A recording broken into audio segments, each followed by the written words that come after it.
90 to 95% of our decisions and our thinking is all done subconsciously. Subconsciously means you are not aware. Like, we are on autopilot. Only 5 to 10% is done consciously, which means we're aware of it. I mean, right now I'm making this content subconsciously off of everything that I've known or whatever. I'm just pushing it out as I go, right? I'm on autopilot right now. Now, I'll tell you that majority of our subconscious mind is built in our childhood. So it is extremely important that if you are working on a certain goal, like if you're working to overcome something, whether it's, a personal, a mental goal, a financial goal, whatever the case is, it all requires inner work.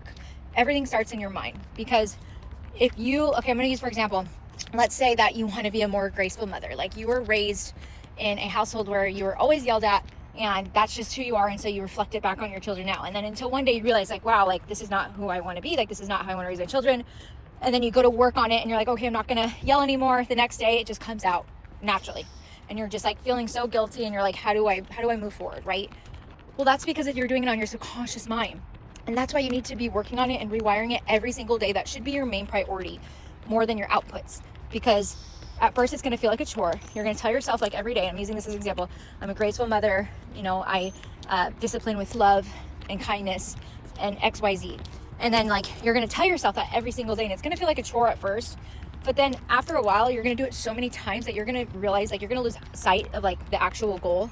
And then after a while of it feeling like a chore, it's just going to be natural. And then before you know it, like, you're going to realize that you got there, and it's going to be like an awe moment, because you're going to be like, wow, like, I believe it, because your brain's going to be believing it now, because you're telling yourself that, like, it's almost like as if your parents were re-raising you again. But no, like, you have control of your mind now, because when we're little, we rely on our parents to teach us, right? Well, now we're the teachers, because we're adults, and now it's our life, and now we're able to teach ourselves. So that's why it's really important that you should be working on your mindset before, because you cannot really accomplish any goals without changing your mindset. And if you did, then you got luck, and that doesn't really come around very often. So